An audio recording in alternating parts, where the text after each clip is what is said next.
Welcome to the Greg Bennett Show. I'm your host, Greg Bennett, and today's episode was fun. Simply a great chat with a good mate, Craig Alexander.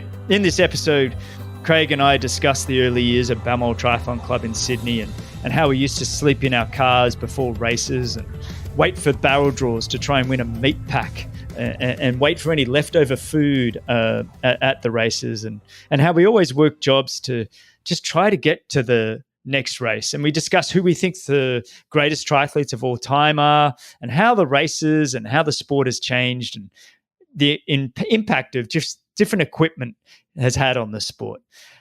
Thank you all for listening and for sharing this show. And please, if you are enjoying the show and you want to help it out, please consider the show's sponsors, Athletic Greens and Hyperice. You really can't go wrong with either of them. I hope you enjoy this one as much as I did. And remember, success comes to those who endure just one moment longer. I want to give a huge shout out to Athletic Greens for supporting the show and for just being there every day for me. Athletic Greens is now very much a part of my daily routine. Just such a simple way to get a delicious blend of 75 superfoods, vitamins and minerals and probiotics and so much more. I really encourage you to invest in yourself. Invest in your own health for your performance optimization today and for your longevity. Sign up and have it delivered straight to your door. It's just so simple, tastes great, and does what I really need for my health. I've also been doubling down on Athletic Greens vitamin D. Just a huge proportion of the population are vitamin D deficient, myself included. And I focus heavily on getting out in the sun throughout the day, but when I can't, I religiously supplement with vitamin D. And right now, if you order, they'll give you a year's supply of vitamin D plus 5 free travel packs. Athletic Greens is just so much more than a multivitamin and multimineral. It takes to the next level, adding in a daily dose of superfoods, probiotics, greens blends, and so much more to support your gut health, your energy, your immunity, and stress. So please do yourself a favor and sign up. It also makes a great gift for a family member or a friend. So sign up now and get a free year supply of vitamin D and 5 free travel packs with your first purchase by visiting athleticgreens.com/Greg. Again, that's athleticgreens.com/Greg. Now, you've probably heard me on many of the episodes discussing Hyperice products with my guests, whether it's sitting in the Normatec compression boots, which I've been doing after solid workouts for, 10 plus years, or it's the Hypervolt percussion massage devices that I use daily to warm me up before going to the gym, or the vibrating massage roller, which I use before every run. All of the Hyperice gear is just so easy to use and just keeps me going. My goal is to keep moving, keep physically fit for many, many years to come. And using the Hyperice products are just helping me do just that. So simple, quick and easy to look after my body at home. And I've just started using the new Hypervolt Go. It's surprisingly powerful and whisper quiet and ultra lightweight at only 1.5 pounds or 680 grams.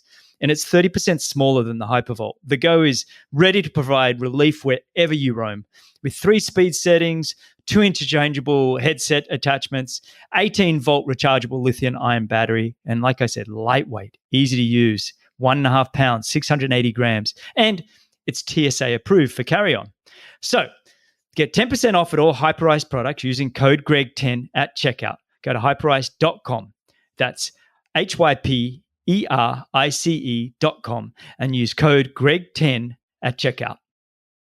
All right, today's guest was my very first guest on the Greg Bennett Show well over a year ago now. And look, he's been a good mate of mine for 25 plus years. We've logged thousands of miles together in training and we've had some fun battles in some races around the world. And I've always taken enormous pleasure in just watching his incredible success over the years, his 5 world titles and just his relentless pursuit and perseverance to become the champion that he is. And we've done 5-hour rides, and there's rarely a moment of silence between us. We've shared coffees and beers and plenty of laughs. And I'm not sure I can think of a better man to have a long conversation about anything and everything. And this episode is just simply 2 mates sharing some stories, our thoughts on the world of triathlon and how it's changed over the 30 plus years, and likely some off-topic random discussion as well. And it's just a great excuse to catch up with a good mate. So welcome and thank you for joining me once again on the Greg Bennett Show, Craig Alexander. How are you, mate?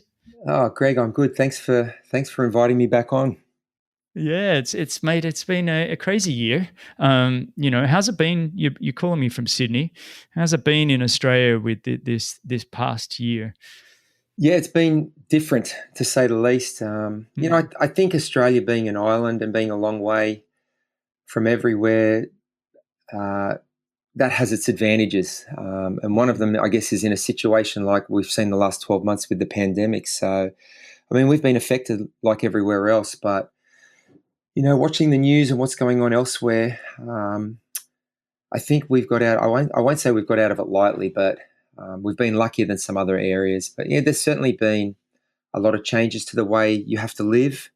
Um, mm, Obviously, with sport and with people's professions, there were just a lot of big changes. So it's been a different year, but we've moved on to 2021 now, and I I just like to look forward and be positive about what what can happen yeah.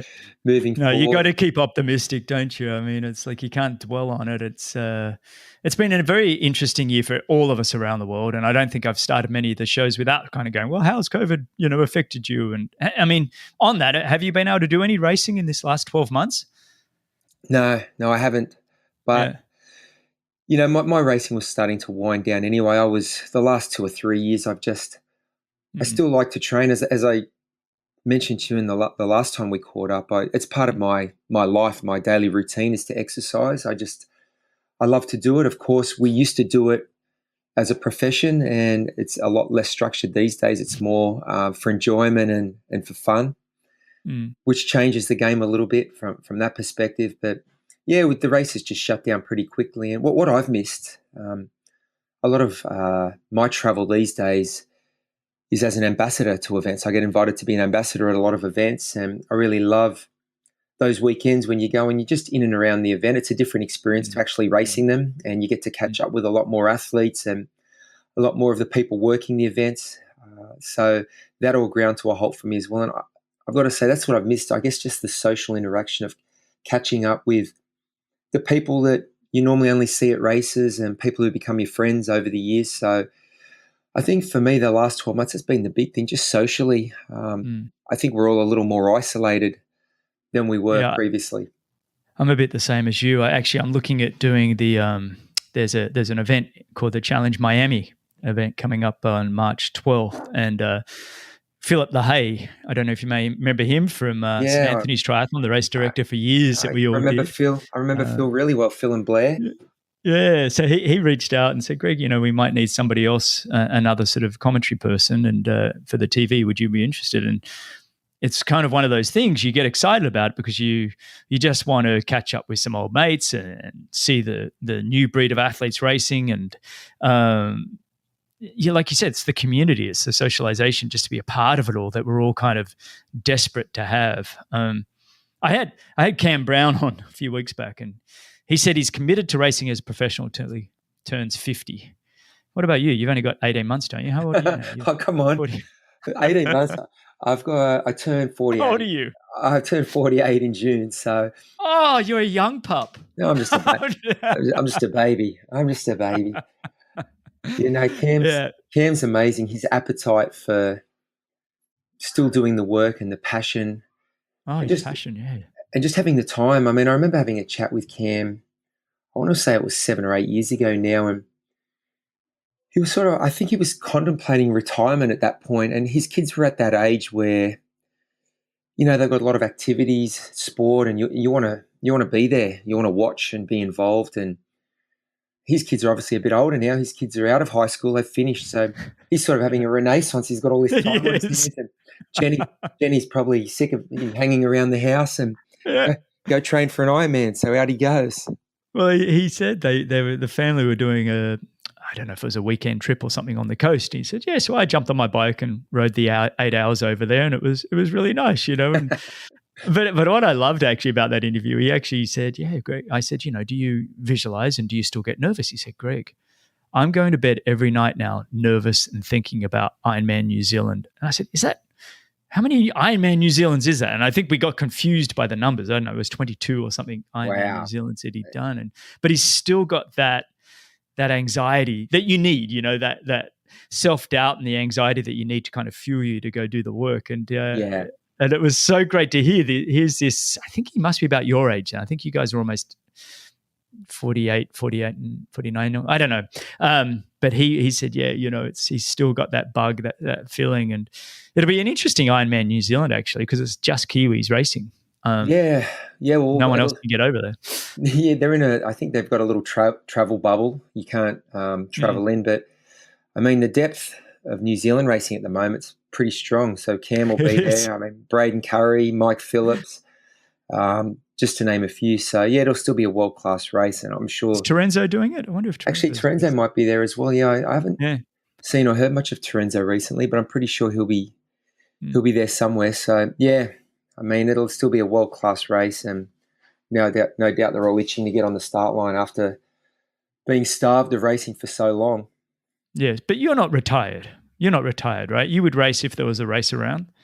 Yeah, well, I mean, the whole retirement thing for me is, I guess when I stopped racing the World Championship events, your mindset does change. But I didn't think that there was any need to stop racing, so I kept training. And I know in 2016, when the Ironman 70.3 World Championships were on in Australia, the organisers asked me if I would do it, and I hadn't done a Worlds for a few years at that point, but I was still training at a high level. So I thought, well, I'll jump into a few races and see.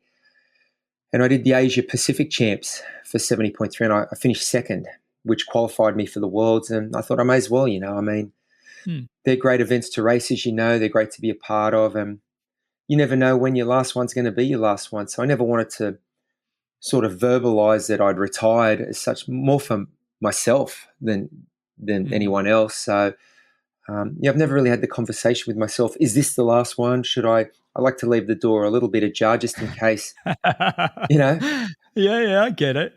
I mean, I was a bit the same. I mean, it was kind of like you almost fade for a little bit. The big championship titles kind of, for me, it was like a lot of the short course, the big races like the Lifetime Series and the high V triathlons and the Olympic distance that I truly loved kind of finished. Yeah. And then it was like, oh, I'll try this Ironman thing, which, you destroyed me at that Melbourne race. And then I was like, okay, we trained together a lot before Kona Ironman in 2012.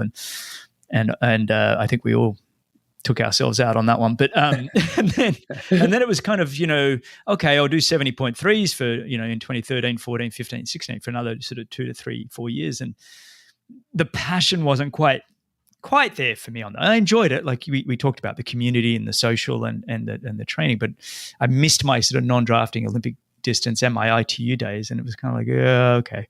The big championships were now not my thing. And you start to go, well, hang on, if I can't be at least vying for a world title or a big championship title, it's hard to find that passion. Is that, like that kind of that next level of going all in, like you still think you can, but can you really, Yeah, no, I completely hear what you're saying there. I mean, I floated around for a while too thinking, well, if I'm not going to Kona, if I'm not even trying to go, if I'm not trying to qualify, if it's not even on the agenda, or any of the other big races, what's the point? And you're right, once you sort of got even just your big toe out the door, you're pretty much out the door.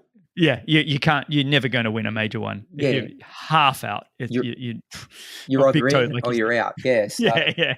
Can I remember and remind you of a conversation that yourself, Chris Lee, Craig Walton had, and I at Chris Lee's house? Do you remember? I remember us being there. You might have to jog my memory. We described it. We said we were all racing stuff. Oh, yes, I do remember. And we said, listen. Yeah, we made a pact. If you're embarrassing yourself, yeah. the other three are going to go to your front door. We'll all dress in suits and we're going to knock on the door and we're not going to say anything. If you see us three knocking at your door with us in suits, we're not going to say anything. It just means it's time. You're embarrassing yourself. Yeah. And I know Craig Walton was the first to go. Then I think sort of Chris and I kind of faded off. You've been the last man standing, but we haven't got to your door yet. So close. You're getting close. No, close. I do remember. We've got to the driveway, but we haven't walked up yet, mate. Yeah, I remember that. Yeah, we made a pact. That's what they say, isn't it? That as an athlete, a lot of athletes say, when you know, but some don't. And sometimes you're the last to know. So, yeah, we made that pact that if we were embarrassing ourselves, the rest of us had to take it upon ourselves to just let that person know it was time to ease out of the room.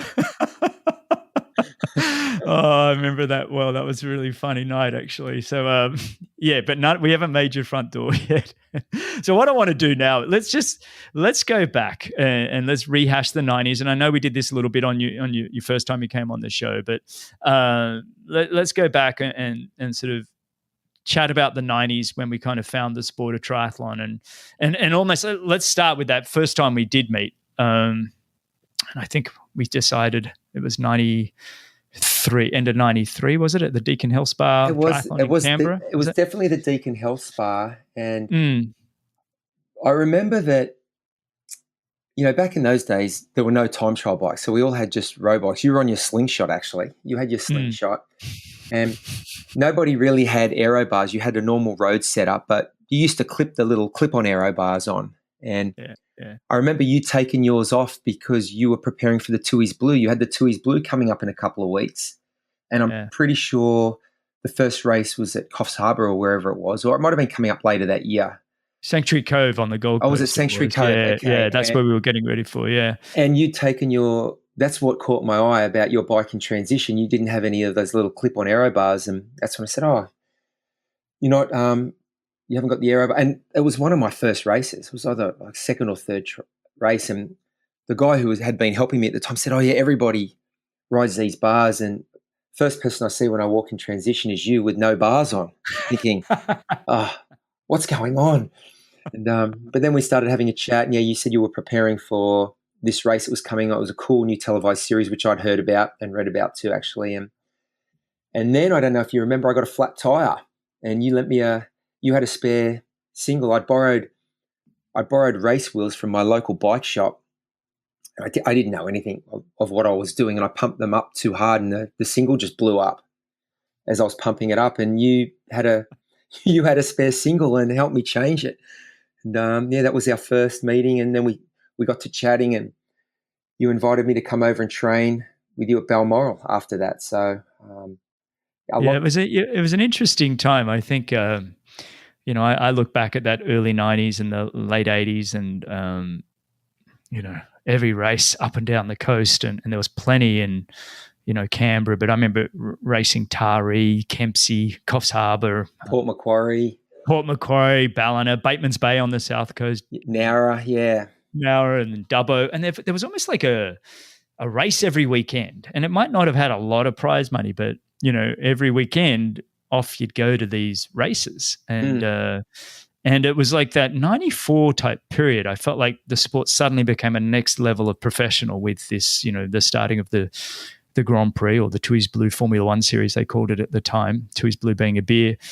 And, gone are the days of, I think up until 94, until that series, every race I was sleeping, in the back of the car, grabbing mum's station wagon and sleeping in the back of the car. Yeah. And I'd wait to the end of the prize giving they'd have barrel draws. Remember the barrel draw? You'd stay to the end, and absolutely, they'd pick your race number, and you'd win a meat hamper or something. And for me, that was like how I was surviving, that and working at Sizzler. But it was that kind of, and then we'd also wait to the very end and see if there was any sort of fruit and bananas and anything left over, and we'd pile that into the car. It was like that. It really was just love of the sport. And you did what you could to make ends meet. But I do remember meeting you in the transition, and and I think for the rest of your career, you never had a pump ever at a race. Well, I learned pretty early on not to bring. Everybody else would bring a pump. And I remember one of the first races I ever went to, the race director was blowing up because there were too many pumps in transition in everyone. So I'm like, okay, well, no point bringing a pump then. But mate, I do remember those days fondly as well. Driving out, I remember that. Do you remember the training camp we had?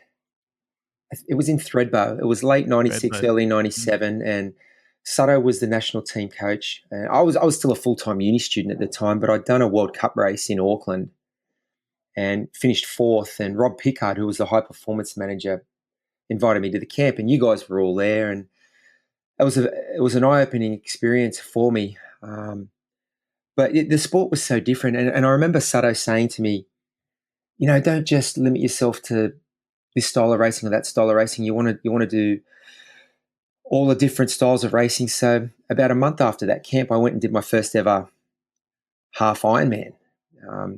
And just like you relayed just then, it was in a regional area. It was about 2 or 3 hours drive from Sydney. I drove out there, had no accommodation, was sleeping in the back of my car in the campground.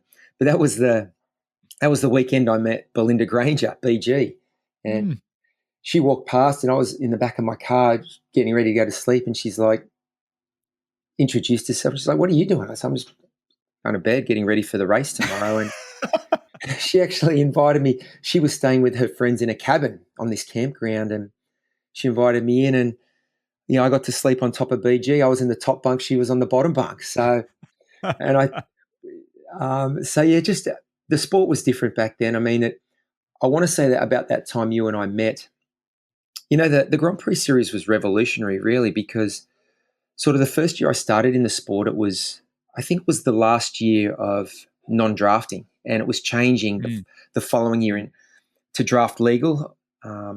Yes, in 94 we had our last world champs in Wellington, New Zealand was non-drafting. That's right. And then 95 Cancun world champs became draft legal. Yeah. Yeah. So that was about the time I was really getting into it. And I mean, if you think of the Tooheys Blue series, the Formula One series, online promotions, they were ahead of their time because they made their series draft legal, and it was purpose built for TV. But yeah, it was just a great time. The sport has grown into a lot of great things, but I remember those early days fondly. And like you, I mean, I had a part-time job as well. I mean, we all did. Most of the athletes did back then. And you got me my job. I don't know if you remember at Rebel. You were sponsored by Rebel. Rebel Sport, that's right. You were sponsored by Rebel Sport, and we used to train with, was it Brent? I think it was Brent, the guy who was... Yes, it was Brent Allen was his name. Brent Allen. Rebel Sport. And Rebel Sport was, they were one of my first kind of like my first sponsor was Saucony and Slingshot Bikes, as you mentioned, but Rebel Sport was my first sponsor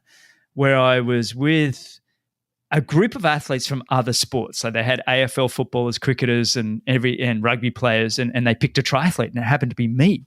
And so we would do these like photo shoots together, and I'm with these rock star athletes at the time, but Rebel Sport was a sports chain in Australia that really was everywhere, and they're an exceptional sponsor.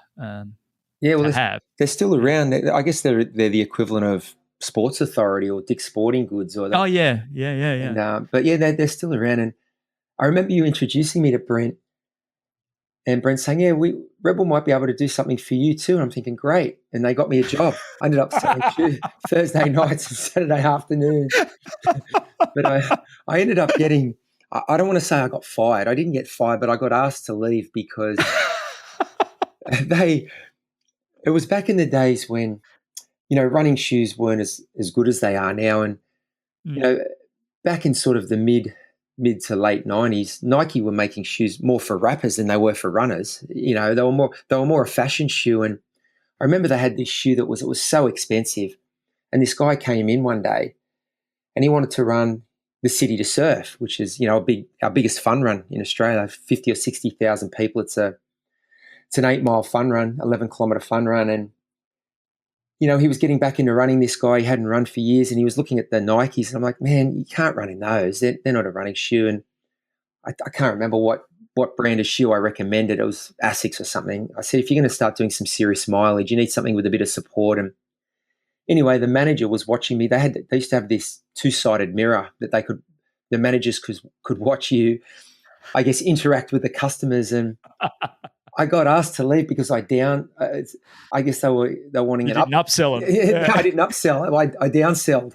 And so yeah, my stint at Rebel didn't last too long, but thanks for the foot in the door anyway, Greg. I appreciate it. No, you're welcome, mate. I have a similar story when I was working at Sizzler, to be honest. I kind of got asked if I would maybe leave. I don't know if it was more being fired, but I used to just give away all the, toast bread and the toast bread, and then I'd often refill free drinks or whatever for people, and you get caught out.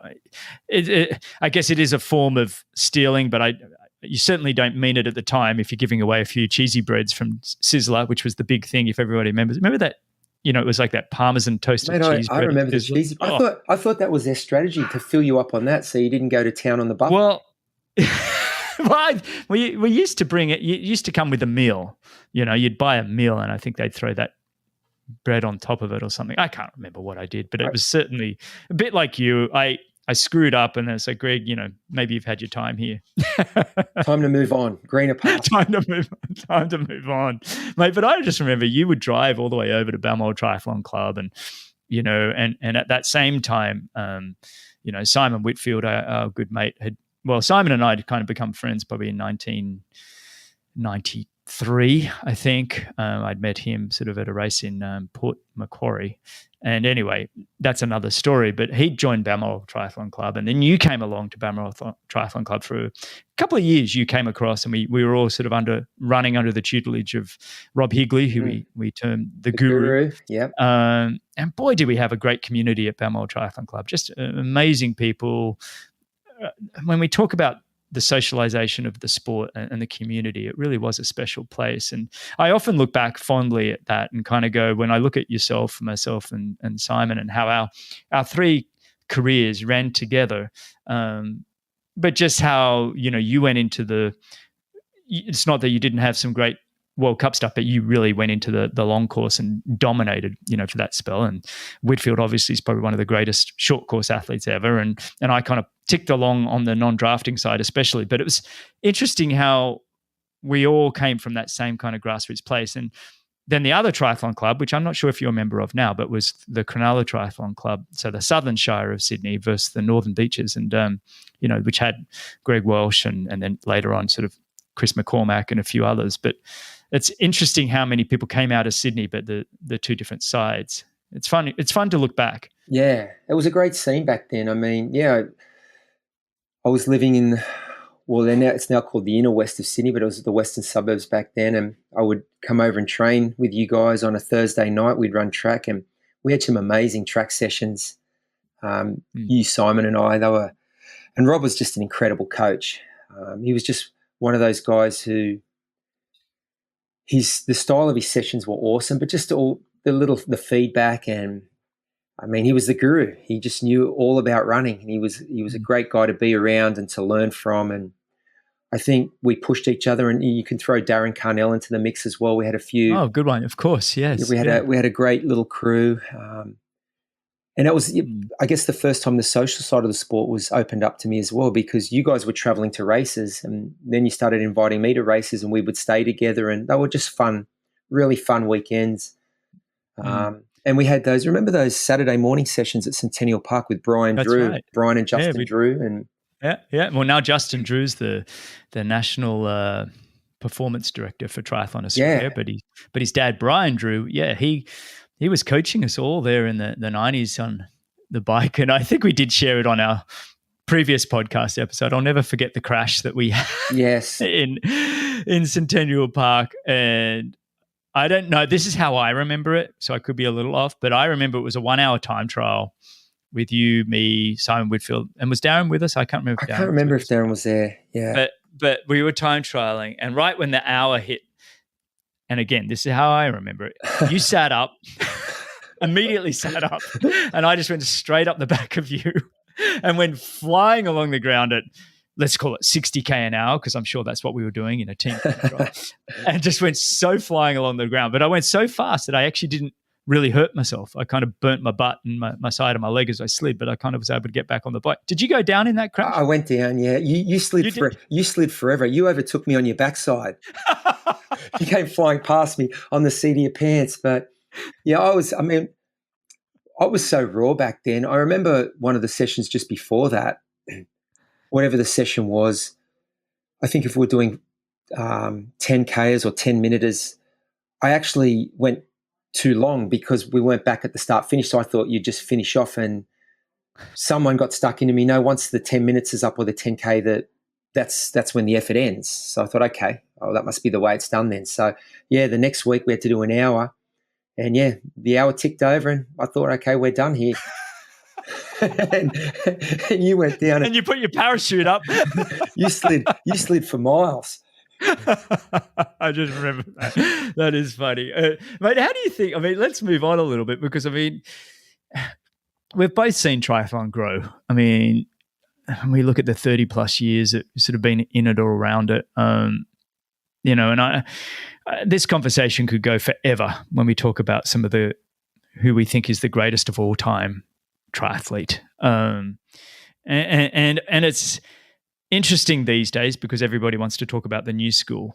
Yeah. But you and I did race the old school. And what I mean by the old school is the Greg Walsh, Simon Lessing, Mark Allen, of course, and Dave Scott, and the Brad Bevan, who destroyed us every single race throughout the 90s. And then if you think about Europeans, people like Rob Burrell.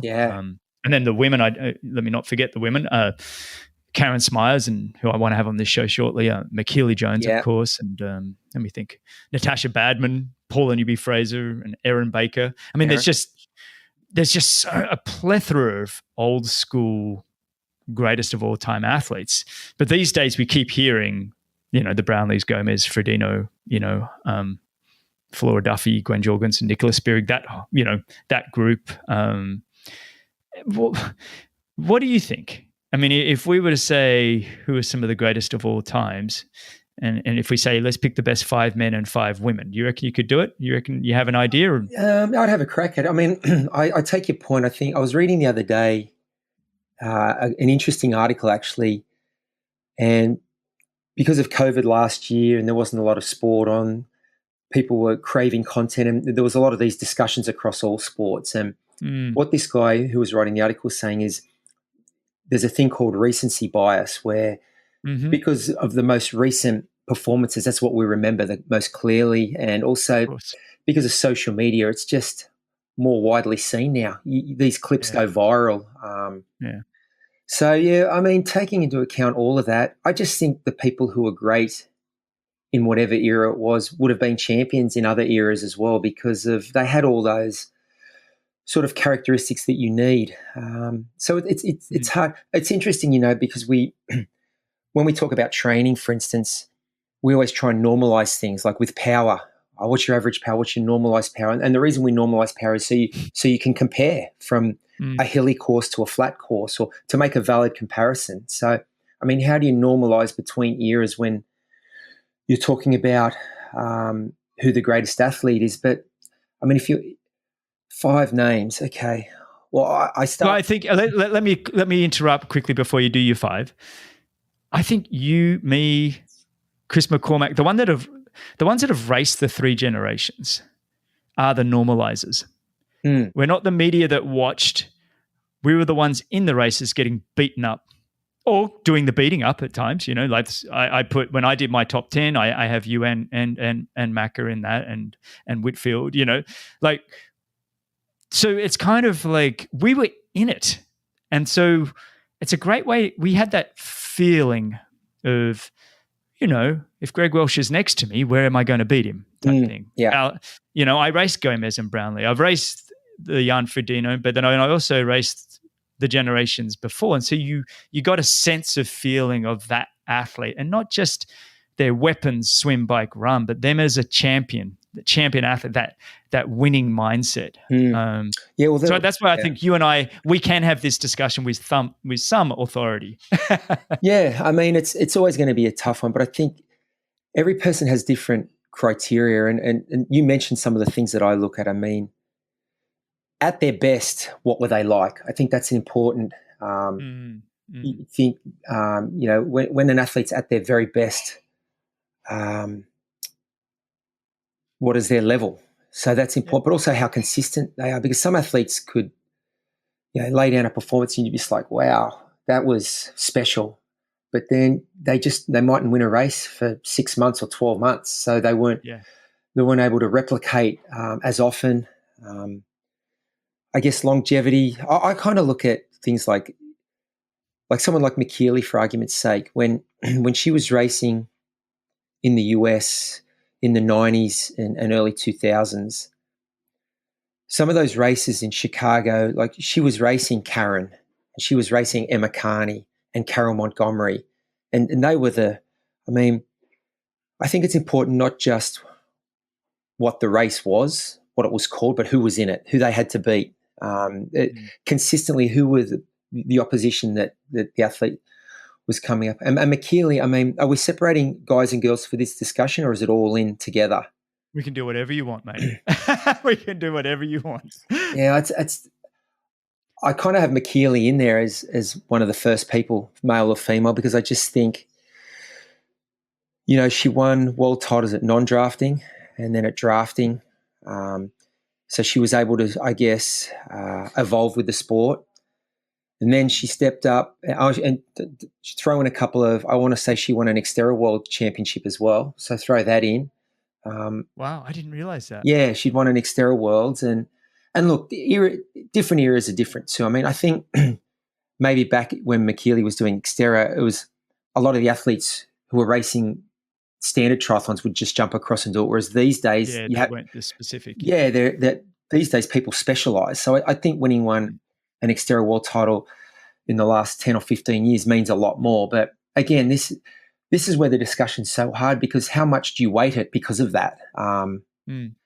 So I think you look at it in terms of a dominance. Like there's this string of consistency is important. I think you got to take that into account. But matching that consistency with titles, then matching that with the ability to, you know, the spreadsheet I have, I actually put a lot of weight on your ability to swim, to bike, and to run independently of each other. Yeah.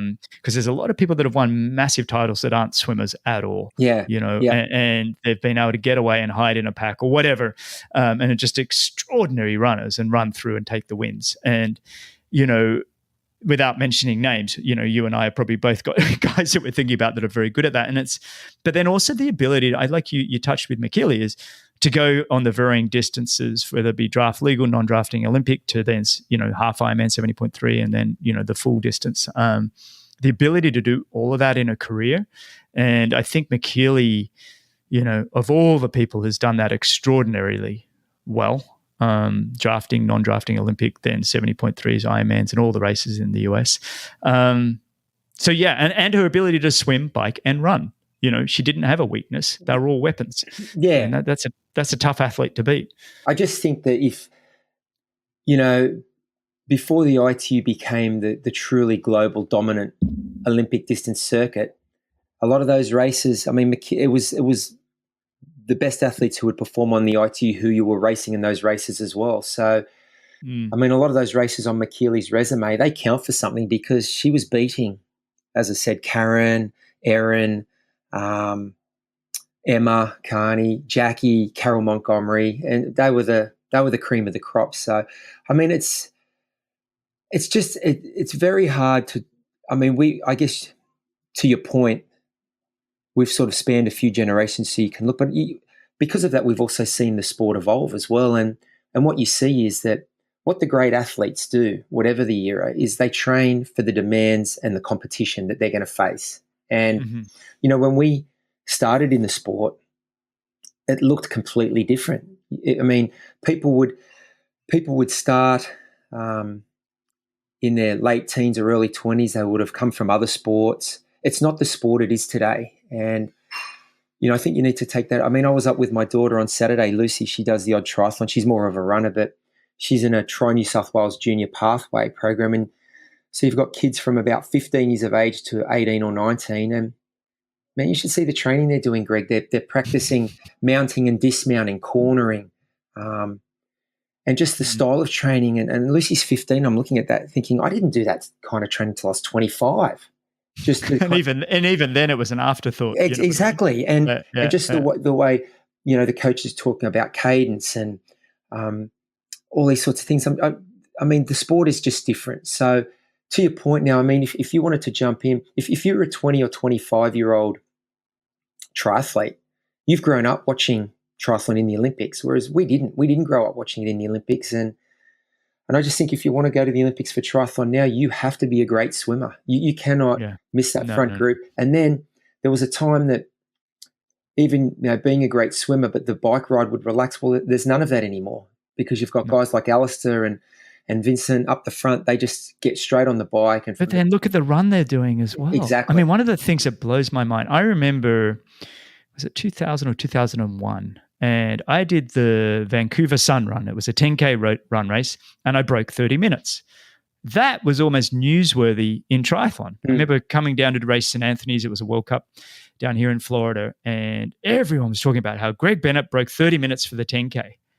Mate, now, have you seen what these young guys are doing for amazing. The 5K? They are incredible, yes. They're going under 14 minutes and well under for 14 minutes. Yeah. And then someone like a Vincent Lewis is still outrunning them, and he hasn't posted his what he's doing at home, and he's also leading the swim. I mean, it blows my mind. It blows my mind what is coming into the sport now. It's so impressive. It's so impressive. But I mean, I remember, when I first started, and I think the first year, well, that Wellington Worlds was the first year I was really in the sport. Spencer Smith was the world champ. He won Worlds. Mm-hmm. And that was the first time I'd sort of seen or heard of Spencer. And he beat Brad. The Croc got second. And I just remember the Croc was big news in Australia. Of course, he was big news globally. But for a young guy in Australia who was reading the triathlon magazines, I knew all about Brad. And then this guy from the UK beat him. And I remember Welshie saying to me, that's where the sport's going. You know, Spencer's almost like a prototype in that you have to swim around 16 minutes for the 1500. And if you don't, you're not going to be even in the conversation. I think Spencer that year, well, you had one of the quickest bikes, but what did you guys ride? Close to 50 minutes on a very hilly, windy course. I had a big bike day that day, but Spencer still, I had such a poor swim that he was a minute and a half in front in the swim that I think the gap basically stayed a minute and a half. And then I got off the bike second, but then had, I think 12 guys ran past me. I was still stoked. I won $1,000 for 14th. It was like the biggest. I was so happy. It was my first world champs, and I just wrapped up university, and it was a real highlight. Wow, this is what I'm going to do for the rest of my life. Not really. It was just kind of more like, wow, maybe I can do this. But someone like Spencer, he was just. Well, he was way up the road. 2-minute lead off the bike, and then no one went close. Well, he had the lead off the bike, and then he ran the first 5K in just over 15 minutes. Yeah, and increased his lead. And I remember seeing him running down those photos of him running down the finish chute, and he was carrying this huge flag, the Union Jack. That probably slowed him down 2 minutes. It was the biggest flag I've ever seen, but. And then, I mean, after the race, reading about the other great athlete from the UK, Simon Lessing wasn't even in that race. But that's where I remember Welshie saying, that's where the sport's going. I mean, people were coming into the triathlon from surf club and from other sports. But I think Greg was the first one who sort of brought to my attention that's where the sport was going. And now you see it. I mean, in Australia, we've got Jake Birtwistle, who was he was an elite runner as a junior, and we were lucky to get him into our sport. And you look at, like you say, that all these kids are posting their times on social media. They just come through as elite athletes from a younger age, and they get to such a high level so early on, and that just forces the level of racing through the roof. I mean, those draft legal ITU races are so good to watch. They're so competitive. And it's just the evolution of the sport. A quick mini break. I really want to encourage you to do something special for yourself and sign up to Athletic Greens and get a free year supply of vitamin D and 5 free travel packs with your first purchase by visiting athleticgreens.com/Greg. Again, that's athleticgreens.com/Greg. I'm loving the new Hypervolt Go percussion massage device from Hyperice. It's powerful, quiet, lightweight, and TSA approved so I can use it while I travel. Check out the Hypervolt Go and all the other incredible Hyperice gear at hyperice.com and use code GREG10 for a 10% discount. That's hyperice.com. But you have guys that do make the dramatic impacts. Like you mentioned, the Spencer Smith, the Simon Lessing. For us as Australians, it was Greg Welsh, Brad Bevan, to some extent Miles Stewart. Yep. And they were the ones changing. They were the ones that were actually saying, we're going to go even faster again. Yep. And then you step forward, and sure, you kind of have our group kind of came in a little bit, but I'll never forget seeing Javier Gomez from Spain race. And this young guy just, boy, did he just changed the sport again. Yeah, he did. You know, it was like next gear. What are we going to do? And then suddenly Javier Gomez starts getting beaten by this young Alistair Brownlee, who's like Yeah. 18, 19, 20. And I was like, what? And I remember watching Alistair Brownlee at the Olympics in 2008, just leading that run for the first 5K. I was like, what? Yeah. He's 18. You know, and he's crushing it. And then he ended up, where did he finish? 7th, I think, at that Olympics. But, you know, and then he obviously went on to win gold at London, which was, I still think, one of the great performances we've ever seen because of all the pressure that went with it. You know, home Olympics, 100,000 people on the course, everything that went. And then him just laying down that 29:07. Unbelievable. I mean, yeah. on not a fast run. And I mean, I had Javier Gomez on the show. He said, Greg, I had the greatest run and race of my life. I was simply beaten by the better man. He said, I believed the Olympics would be won with a 29:15 run. And he said, I ran a 29:14 or whatever. And he said, I got beaten because he ran a 29:06 or whatever. Unbelievable. So, I know. Just look, and that's, I think that what you just talked about, people changing the sport, that factors into the conversation of who the greatest is. I mean, Javier definitely did, because I think he not only brought an unbelievably high level in all three disciplines, he brought an unbelievable consistency. Like every single still is. Every single time that man steps on the race course, you know the level he's going to bring. And Alistair's the same though. And Alistair changed the sport for me as well. I just think that 2009 season where he ran the table. He won all the WTS events, all 5 of them or 6 of them, whatever. There was one in Washington, D.C., and Madrid. He just won them all.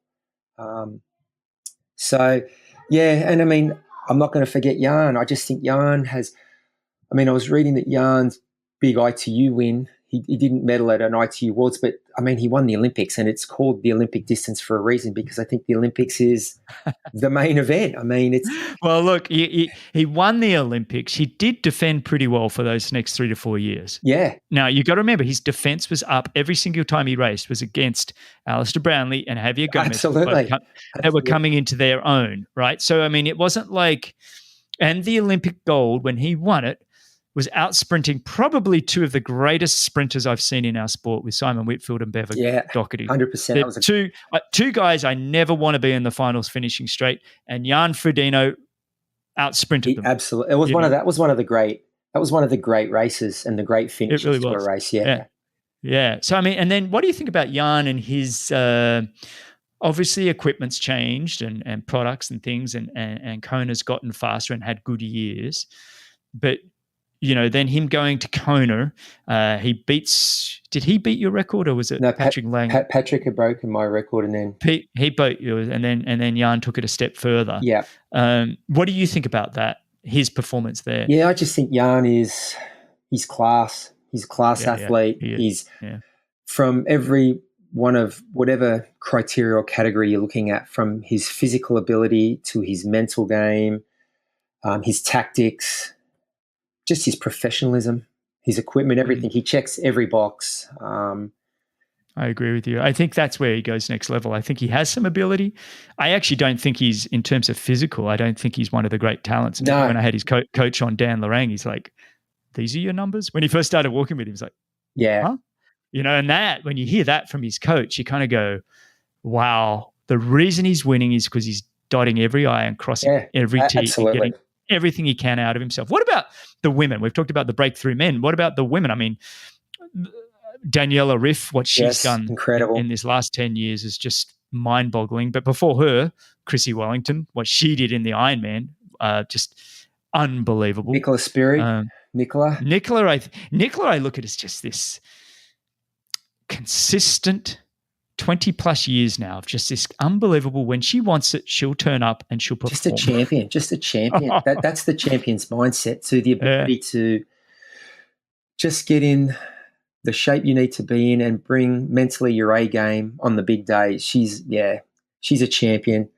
Yeah. And what about, I you know who I've liked this last sort of 5 to 10 years as well is watching Flora Duffy change up the women's racing. Yeah. I think that's been really fun. And I think she's healthy now. So I think, you know, being that we get to have an Olympics in these next 18 months or something. Well, Flora's incredible because she's, like you talk about having no weaknesses.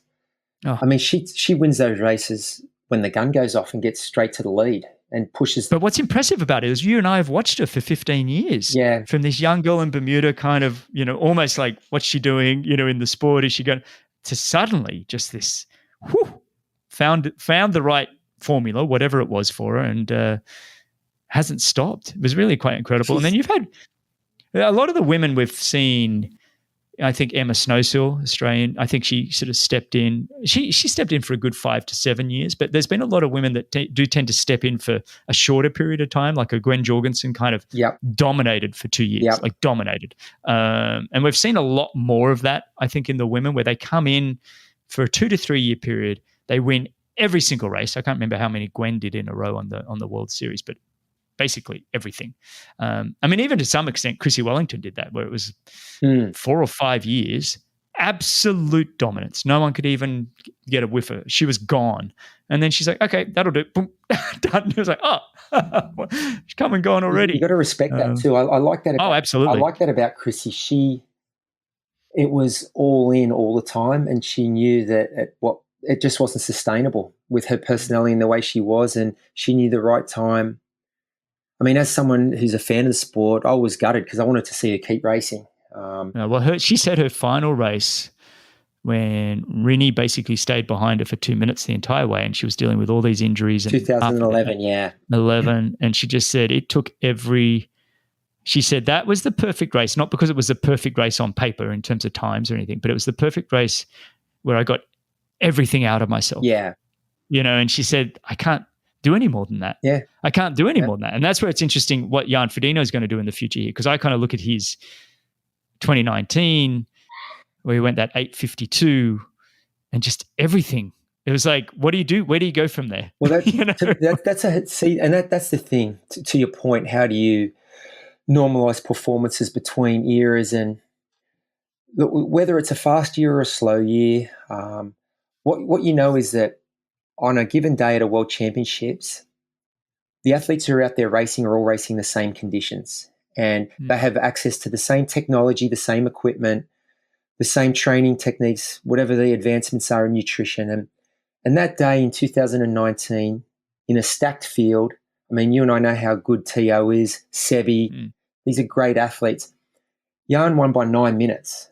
So historically, I think the gap from first to second is closer to 3 or 4. So he was more than 2 times better than his competition. A mile up the road, a good mile up the road, and 2 kilometers almost in front. Absolutely. To me, that's one of those sort of all-time historic performances. I don't need to put, I mean, we live in an age now we like to label things, and this is the fastest time. And it's hard. I mean, you and I have had this conversation in our sport because course has changed. I mean, Kona, they've changed the course. When I broke the record, it was a different course. To other times the swim's short or the twins, and it's like, well, hang on, where did they put this?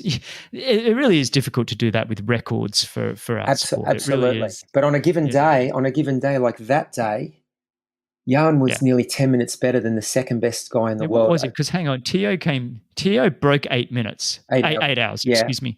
And I think so it must have been about 6 minutes. I think it must have. 52. No, I think it was about 8. Wasn't it 8 minutes? It was about 8 minutes. Oh, yeah, okay. Yeah, because Tio just went. Tio just dipped under it, and I think Jan was like a 7:50. It was around 8 minutes, 7 or 8 minutes. Yeah. No, I get it. But I mean, just outstanding performance. I mean, you talked about, you brought up equipment. What do you think? I mean, I don't know if you've tried, and I'm not sponsored or anything, and I'm just talking freely here. I tried on somebody else's Nike. I did the same. Next percent or 4%, mate. And all I did was run down the hallway. I have never felt so spring-loaded in my entire life. Yeah, I had the same experience. Yeah, no, I tried them. I tried them recently, and not being nearly as fit as we used to be, but you can still run a little test at a certain heart rate. You can cap it, and man, I was about 7 or 8 seconds a kilometre quicker in the shoe with the carbon plate. I think that would probably change for each athlete. For me, they just seem to really suit my run style, mid to But there's also, it's not just the carbon plate, it's whatever that foam they're using. Well, you know what? It really has a responsiveness to it. That was the thing it wasn't just everyone was raving about the carbon plate. It sort of absorbs energy and then releases it on toe off, so you get that propulsion.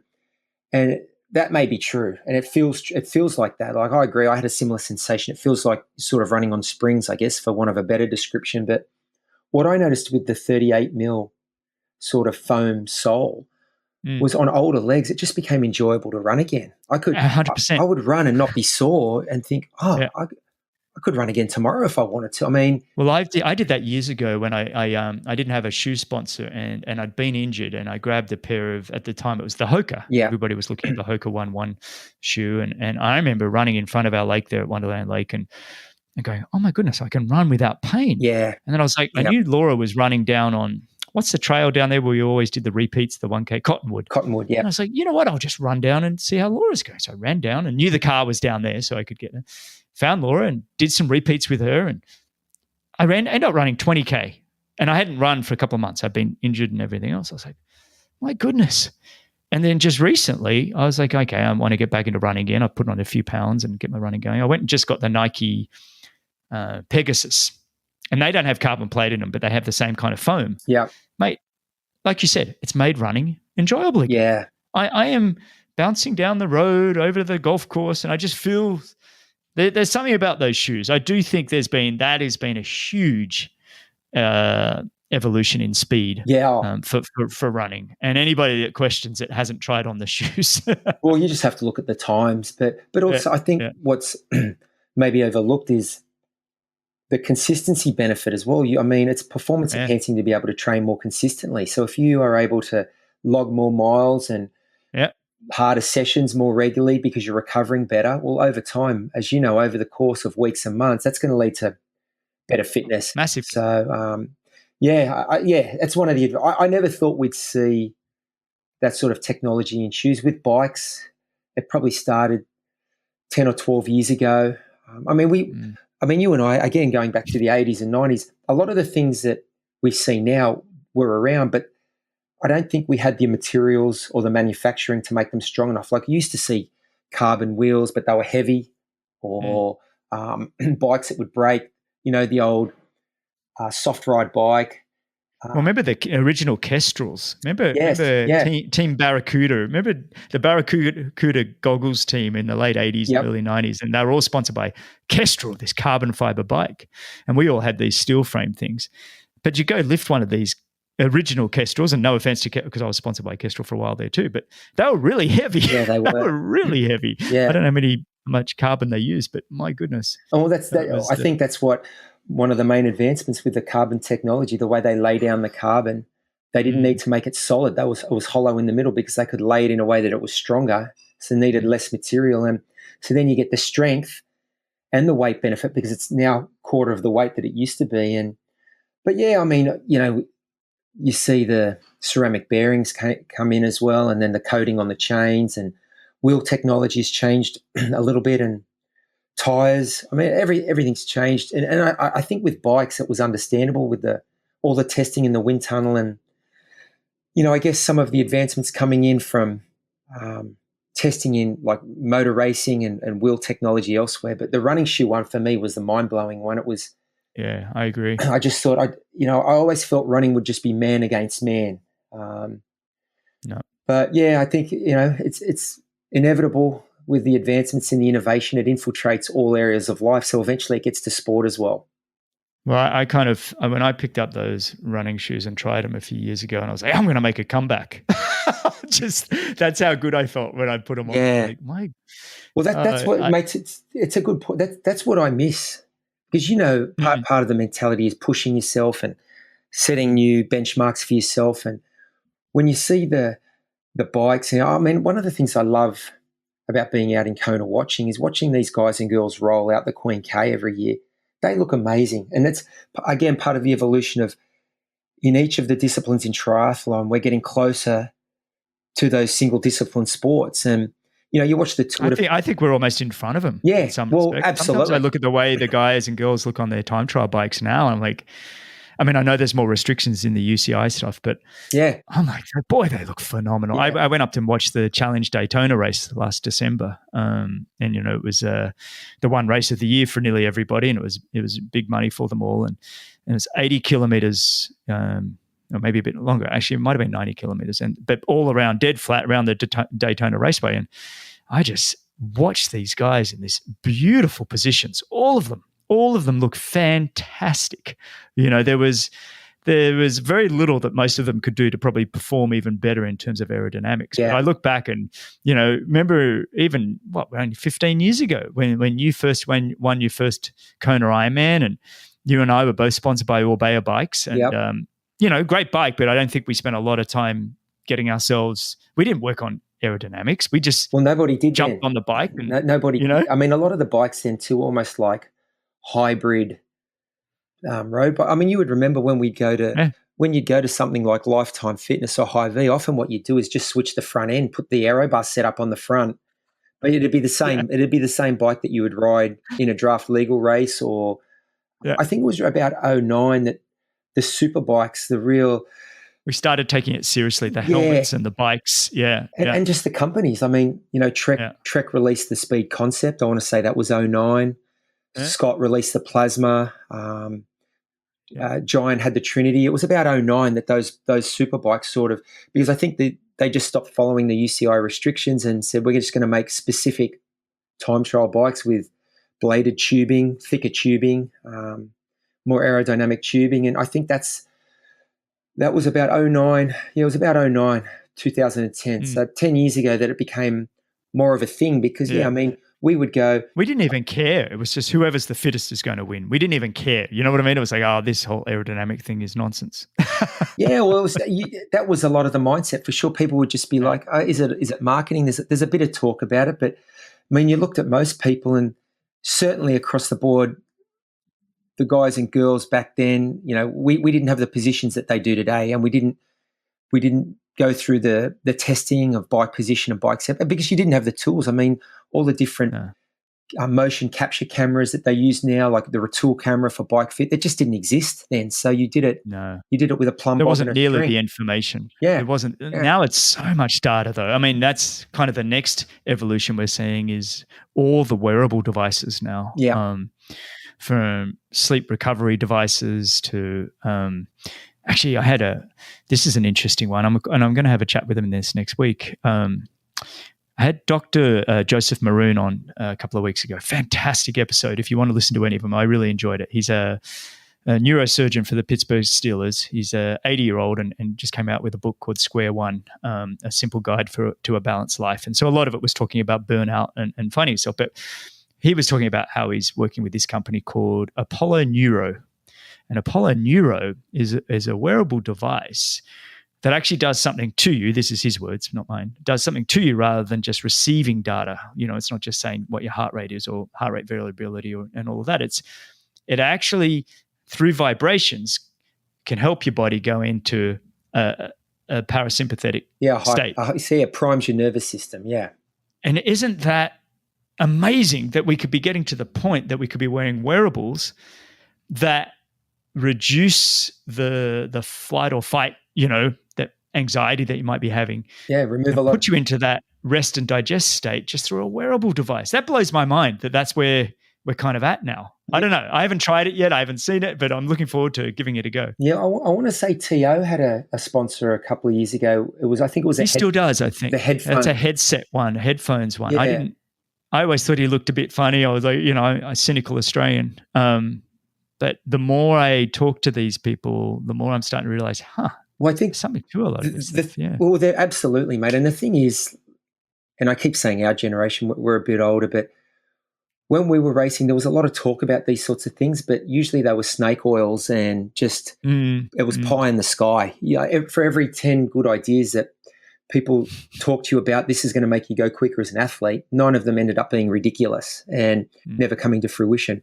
But I think the science and technology has caught up to the point now where we're starting to hear about these things that, and it is possible because of the science, whereas 20 years ago, you would just think that's outrageous. I mean, people are just reaching now. I mean, and that's why I think our generation, we always come back to that, nothing's a substitute for good old-fashioned hard work. And that doesn't change. That's still the cornerstone now. But I think what we're seeing now is just with science and technology and innovation, the last 5 or 10 years, where it's gone, not just in sport, but everywhere. It's incredible. And there's these applications now in sport that if someone had mentioned it to you 25 years ago, you would have just laughed right in their face. But it's possible now. Yeah, I mean, I remember as a uni student, the theory we were learning about the nervous system, and they were talking about getting to that elevated state of performance if you can prime the nervous system. And nobody had even figured out how you would do that. But the theory was it was possible. So I think now what we're seeing is people are coming up with these wearable devices, this wearable tech that you're talking about, and that's what we're seeing. It's amazing, isn't it? You remember that one? Everyone was wearing that bracelet for a while. Yes. It's like a balance bracelet. Yes, I do remember that. Yeah, that's exactly what I thought of that as well. Did that work? It worked for someone. Someone made $1 million out of it. Everyone was buying these bracelets going, yeah, you can't push me over on one leg if I wear this thing. Have 6 beers and try again. I know. I just remember. I mean, I think that's where, these days I am kind of cynical with a lot of stuff because I've gone through so much of it that you kind of, maybe it's just an age thing. I'm becoming a cynical old man, grumpy old man looking at all this stuff. But I am excited about trying a lot of these new products. The other thing I've just started using is, when I do go for a swim, are these Form swim goggles. It's unbelievable that you can look in your little screen in your goggles and you can see your pace and your heart rate and your cadence. I don't know. For me, all of this stuff is just, how do I describe it? It's like the future is now here. Do you know what I mean? I'm like, I remember that show Back to the Future or whatever it was called growing up in the 80s. Marty McFly. Marty McFly, that's right. It's just like, wow, here we are, hoverboards and goggles where I can see how fast I'm going. And it's kind of cool. I mean, I know I got a power meter on my bike for the first time in 2007, and it wasn't the numbers and the actual power that was interesting. It was more how my cadence influenced that and different and in races, that's what I used it more for, just staying within a cadence range and more technical cues, which I think for the goggles, the tendency when you swim and get fatigued is to shorten your stroke length and you tend to spin your wheels a little bit, as they call it. So I think all that sort of feedback, that technical feedback, if it gets you staying on task with the things that each athlete needs to do to be most efficient, it can help. Yeah, even if it's just some of the time, right? I mean, it's like us with power meters. I always found with the power meter, I would almost go a year on and a year off. Yeah. And it was not exact science like that, but I found like sometimes I just didn't want to know. I just want to go and push myself or go easy, and I just don't want to be told or have that feedback. I needed that freedom. And some athletes are different. They love having the data all the time, but I sometimes needed to have that escape from it. I remember, was it Andreas Raelert in Ironman? He used to put the SRM and the head unit under his saddle, under his seat, and so he couldn't watch it, but he'd have the data for after the race. He used to take the head unit under the seat. Maybe he could have won if he'd. Or just kidding. Sorry, Andreas, that's not nice. Or maybe he wouldn't have performed as good. I mean, it's true. That could be the ultimate in self-awareness. Each athlete, because he has 4 seconds there. He's got 4 seconds in Kona. 4 or 5. Yeah, he's got a few. Yeah, mate, unbelievable consistency that man had. Yeah. It was. Yeah. But I mean, maybe he was. I mean, every athlete needs a self-awareness, and maybe he thought that he was the kind of athlete who would be paralyzed by the numbers if he kept seeing numbers that he didn't expect to see. So maybe he just said, I'm just going to remove that from the equation. Emotional. Yeah. It's almost like an emotional having to manage your expectations. Absolutely. While you're under duress is not easy. And so if you know that that's not something you want to spend your energy on, you know yourself well enough to put it under your seat. It takes a fair bit of courage to do it when nobody else was doing it, and maybe there's an element of risk involved. So I mean, maybe it was just a big self-awareness play on his part, and who knows? I mean, if you think about it now, where we're at in terms of recovery because of all this data, recovery tools. I mean, you and I were probably two of the earliest people to start using the Normatec compression boots. Yep. Gosh, remember that? I remember Matthias Hecht brought them. He was living with us in Boulder, Colorado, and he brought them in, and we were like, "What are these?" And Gillard, what's his name? I can't remember his second name. Gillard Gillard from Norma Jacobs. Tech. Yeah, Gillard Jacobs. Thank you, Gillard Jacobs, and those compression boots were just fantastic, just to sit in. Sometimes I wondered if it was just an excuse to sit in front of the telly and I can't do anything. I'm in the boots. Laurie, you're gonna have to cook dinner. Can you bring me a drink and some food? I can't get out. That's what's called a fringe benefit. Yeah. But I've been using. I mean, they got bought out by Hyperice, and I've been using all their Hyperice gear just now. Like my hips are always so sore and everything. So I use all their massage stuff now just to get me out of the door. But you think about having to get to massages and chiropractics like we were doing so much of. Now I think you can do a lot more with all this tech stuff at home. Are you working with anybody for that sort of stuff? I still do a bit with Norma Tech, yeah, for sure. And I look, you and I both know that the most important thing you can do to recover is to sleep as much as possible and to eat well. And that'll always be the foundation. But there are a lot of things. I mean, I've always been a huge fan of massage and body work and even functional movement in the gym, reinforcing those good movement patterns, which leads to better performance and better recovery. But there's a lot of things I think with the technology now you can do at home for sure. You want to start that recovery process as soon as possible after each session. And if you're traveling, if you're in a hotel room, sometimes it's just not possible to get to a massage or to the chiro. No. So you can fast track your recovery, and there's really legitimate devices and technology out there that helps you recover a lot better, which again in the long term leads to a performance benefit, because if you're recovering better, you're accumulating a lot more higher quality sessions over the course of a preparation, and that leads to better fitness. It's funny you mentioned sleep as being sort of priority. I've become there was for a while there where sleep wasn't going so well. But I've gone, and none of these things are sponsors, but I went and got myself a chili pad, which you can set the temperature of you lie on it, and I just put it on as low as it goes, and it's water that goes through basically and just chills you down.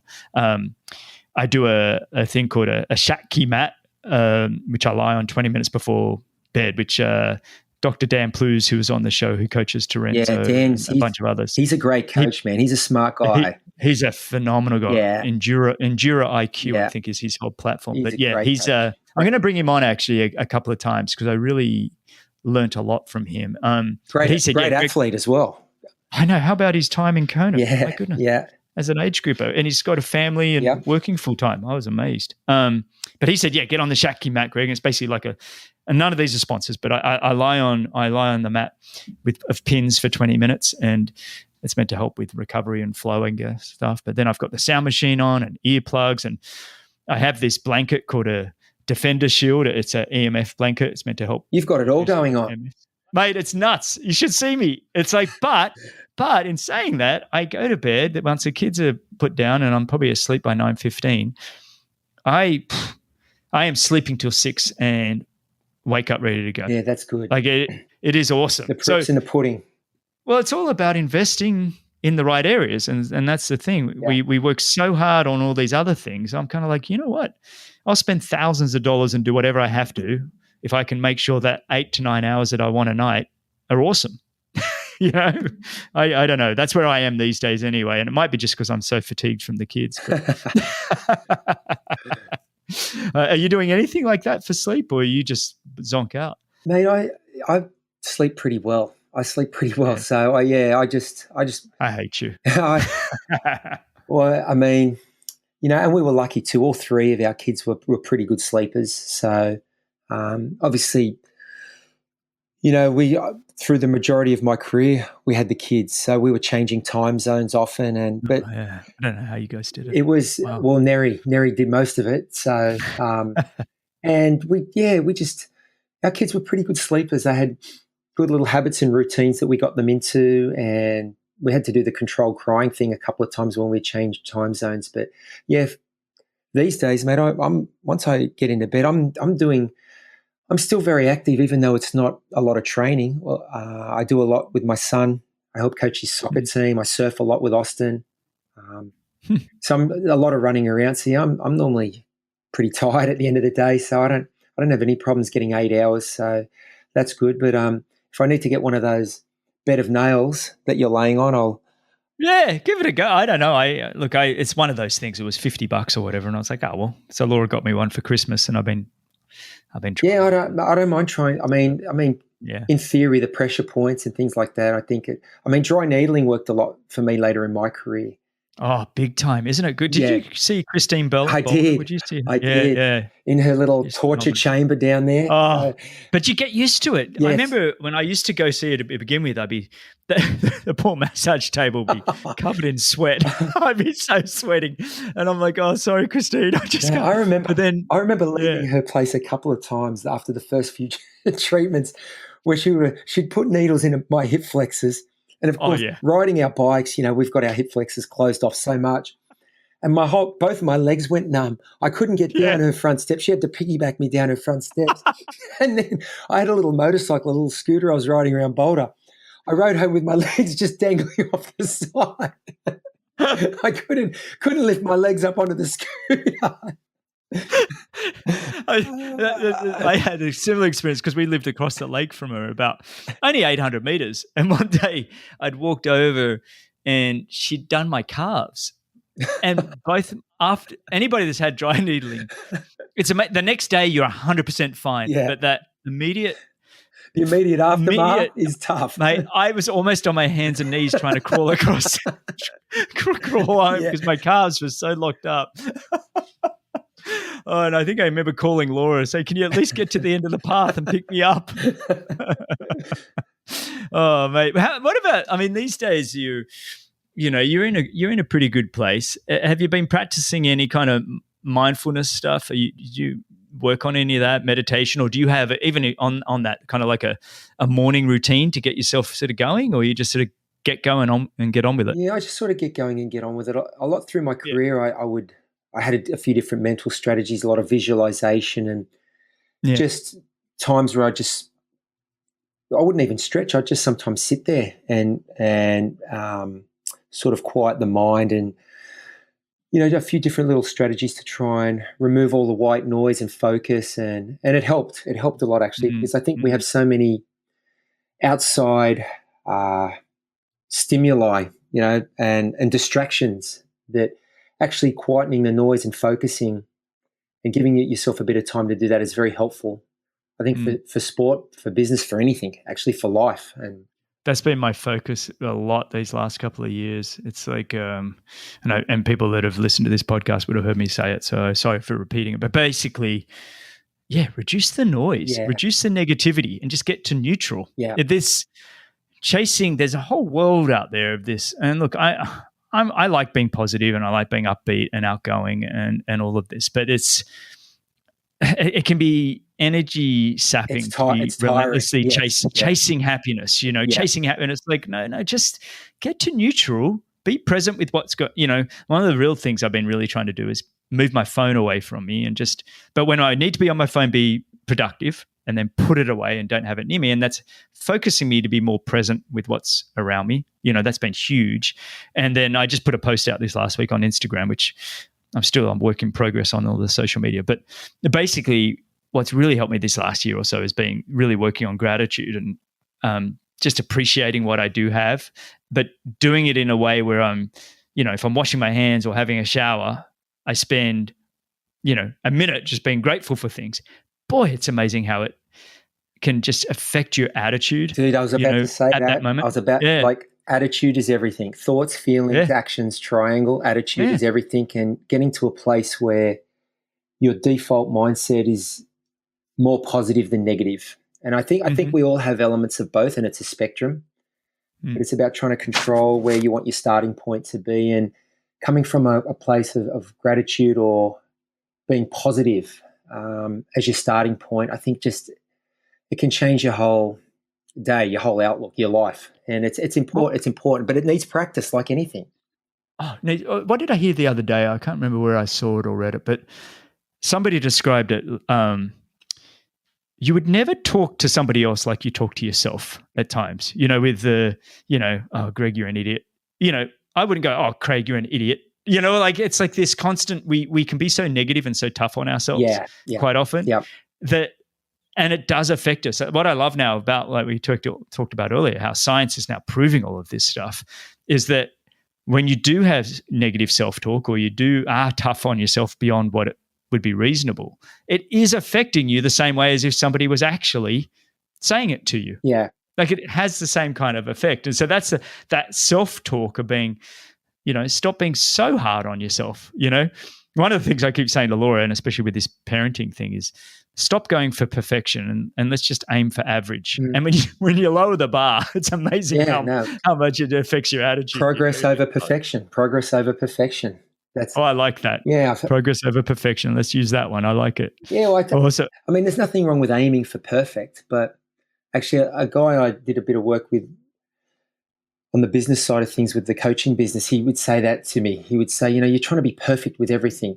And he said, I understand as an athlete, that's what you guys always strived, to be perfect with your techniques and have a perfect race.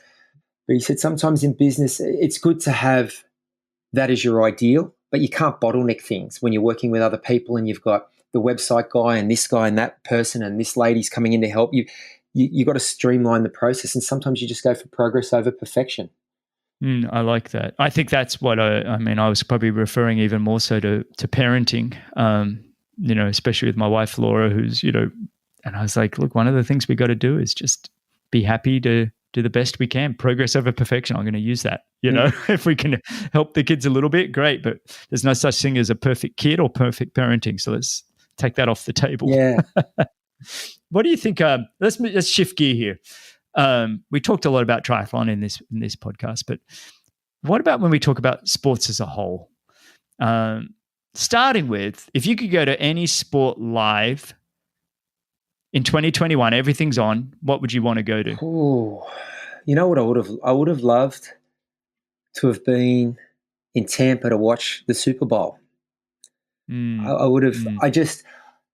I wouldn't say I'm a huge NFL fan. I've come to really appreciate the sport, having lived in the US for so long, the last 20 years. And actually through Normatec, I nearly met Tom Brady a few years ago, nearly 10 years ago. And I've just followed his career. And I know it's a team sport, but he's the guy pulling the strings. And I just think his longevity and the amount of winning and the way he can change situations, in the NFL, it's all about different systems, different offensive and defensive packages. And I mean, he's shifted teams and still been able to replicate that level of success. It's amazing. It truly. Yeah. When does his journey end? When does this story? It's like one chapter after another. It's for people that don't know the NFL, basically this guy, Tom Brady, and I think most listeners know the NFL, but basically he has been to, what is it now, 10 Super Bowls, won 7 of them. He's won more than any franchise, I think. I think Pittsburgh and New England have both won 6. So he's won 7.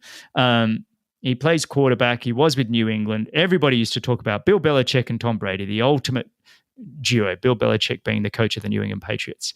And it's more about, even you'd hear people say, it's more about Bill Belichick than it is Tom Brady. Well, Tom Brady left last year, left New England, went to Tampa Bay, who haven't been to the playoffs in, maybe but I think it's like 15 years. Yeah, it's been a while.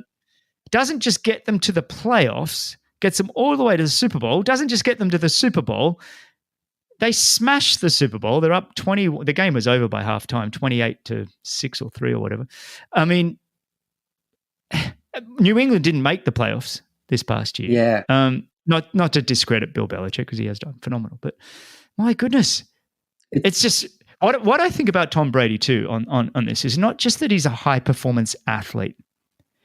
He has a high performance life. When I see his relationships with his family, his kids and his wife, when I see him looking at nutrition and every angle he can do to better himself, he's the full package. He's trying to have this high performance life, and that's why he's one of the top guys on my show. I keep writing him on Instagram. Well, I tell you what. Well, you answered your own question a minute ago. You said, when does his journey end? It never ends, because he lives it. He lives it, and the reason he's had the success on the field is because of the things he does off the field and the things that he prioritizes physically and mentally. So yeah, it's interesting. But I tell you, one of the things I loved, like you talk about what sports do you want to get back and watch it? And I mean, I grew up playing soccer. Soccer's it's still my first love. in Europe they call it football. We call it football here too. But so I've enjoyed watching the English Premier League. That was my childhood dream, was to play in it. So that's the sport I loved to watch. And Who's your team? Liverpool. I've been a. Oh, you're a Liverpool as well. I've been a Liverpool. Dan McPherson, who was on the show, is Dan's a Liverpool fan. Yeah, I followed. Is that because of the Australian that played for Liverpool in the 80s? Yes, that's Craig Johnson. That's why Craig Johnson. Yeah. Yes. So when Craig Johnson played for Liverpool, I was 10 years old, and I used to wake up at 3 or 4 in the morning with my stepdad and watch all the FA Cup finals. I used to do the same. Yeah. So on black and white TV in the 70s. It was, yeah. It seems like a different lifetime ago. But, my sporting dream is actually to go to their home ground, Anfield, in England, and watch a home game. So I'd love to do that. And they've actually had a couple of Australians. Harry Kewell also played for them. Yeah, that's right. Won a Champions League with Liverpool in 2005. So, yeah, that's the sport that I would love to watch live this year. But I love all sports, like you, mate. I love all sports. So I'm just glad to see some sports coming back. And Australian Tennis Open finally. That's nice to be watching those guys again. Yeah, well, that's a very high level sport, high level athletes. Although I don't like their Instagram antics when they're whinging about being in quarantine. I mean, you've got to. Is that right? Yeah. If you're going to come and play the tournament, you've got to do the quarantine, unfortunately. So, but. Mate, one of the things I enjoyed last year during lockdown was the Michael Jordan doco. Did you see that? You know what? I still haven't seen it, but that's largely just having a 1 and 3-year-old. I was hands on deck the entire time. Well, mate, I've heard it's fantastic. Yeah, it's interesting because it speaks to what you were talking about before about Tom Brady and when's his journey end and what he's like in his private life, and you get a little insight into Michael Jordan. And a lot of the commentary around that documentary was, he was ruthless. How driven was he? How hard was he on his teammates? And Jordan had this thing where, he didn't want to trade for players. He didn't. If there was something in their team that was deficient, they didn't just trade for a player to fix it. He wanted to train up who they had, and he was very hard on his teammates to the point where they'd be punching on in training. And it's a different era now. I'm not knocking the current NBA because I'm a huge LeBron fan. I was a huge Kobe fan. I love the high level performers, and a lot of people want to compare, and I guess that's the world we live in now with social media. There's all these comparisons. I just appreciate them all for what they do and what they've done and what they bring. But that Jordan doco was interesting because I was a fan of him. I remember in the early 90s. You would remember too, Greg. NBA was huge in Australia when he was playing, and you talk about who's the greatest of all time. I mean, that's a debate that goes on for hours. One thing I know about Jordan is he took that sport global, and the NBA in the early 90s was as big in Australia as any other sport we had going. So, he changed that sport and made it global. But because we didn't grow up with basketball before that. No. It wasn't. I mean, we had it at school, kind of thing. You might play, but you didn't watch it, and you weren't enthused by it. It was kind of a fringe. It was a fringe sport or a niche sport until he came along, and then it became mainstream, and it was on television, and you got to learn who these players were: Isaiah Thomas, Jordan, Clyde Drexler, all these famous Hakeem Olajuwon. So yeah, I mean, I only know of them because of Jordan, because the league came on TV, and then. So yeah, that was an interesting documentary about, and one of the things for me that was really insightful in that documentary was when the guy asking the questions to Jordan said, there's a thought out there that your teammates don't like you or you weren't popular. And it hurt his feelings a little bit. It was like, what do you mean? Like he couldn't, I mean, we won. That was his only parameter was we won. What do you mean the teammates didn't like me? Like, yeah, I pushed him and then he sort of he was defending it. Well, I didn't get my teammates. You can ask any of the coaches. You can ask anyone. I didn't get anyone on the team to do anything that I hadn't done first. Like I would lead by example, but he was kind of almost taken aback by the fact that someone on the team might have not liked him. Isn't that interesting? Because a lot of what I talk about with some of the great athletes is their relationships and the importance of team. Yeah. And it sounds to me like he He did what was set out to do, which was to win championships. But those team and those relationships, maybe he was a little bit out to lunch. Maybe he didn't know. Everyone had a role, a job to do, and do your job.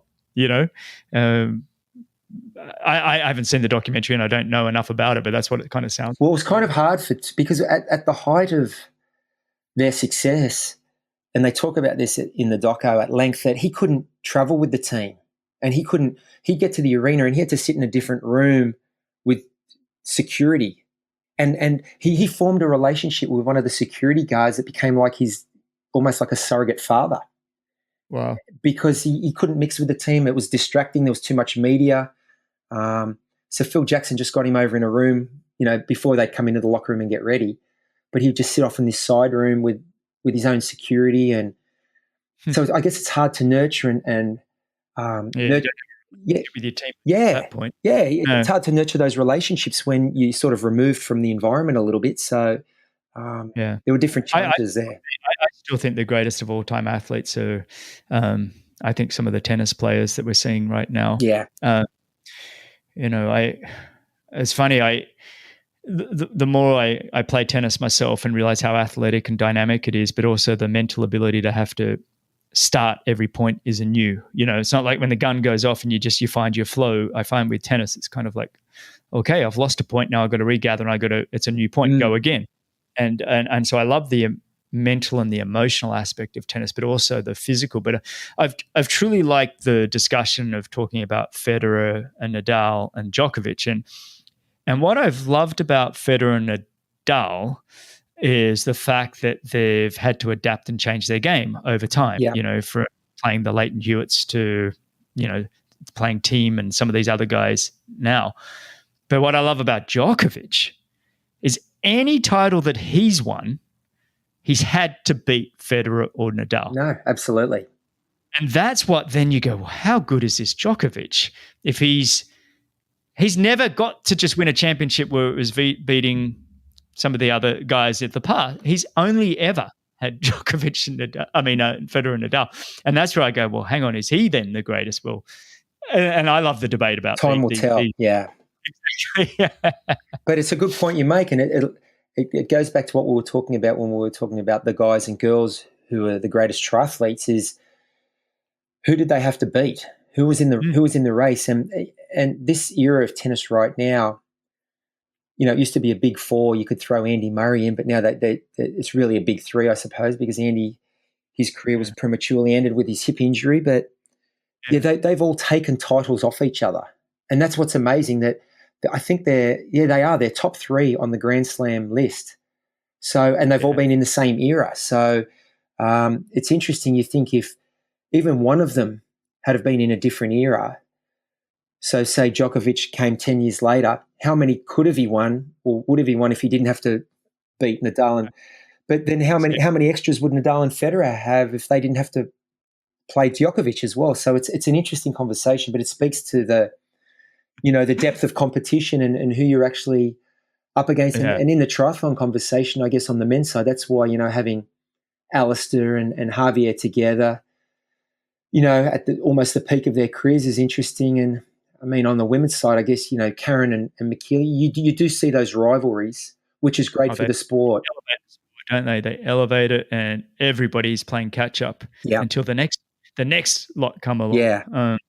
But mate, this has been brilliant. Before we end up, what's your year looking like? The future here. What are you thinking? Well, I'm hoping to get a bit of travel in. It'd be nice to catch up with a few friends and just get back to the events. A lot of the travel, as I said to you, a lot of the travel I do these days is just, ambassador roles at events or promotional work for sponsors. So you take the events away, you take away a lot of that travel. And so I've missed being on the circuit and seeing a lot of, and I'm not on the circuit full time like I used to be, but just popping in and out of those events and seeing people. And I'm not sure on the travel front. Maybe a few of those roles at local events, domestic events at home in Australia, and I've got the little business in Seago. I'm taking more of a hands-on role the last 6 or 8 months, so enjoying interacting with it and stuff. Yeah, so and just enjoying just being more engaged with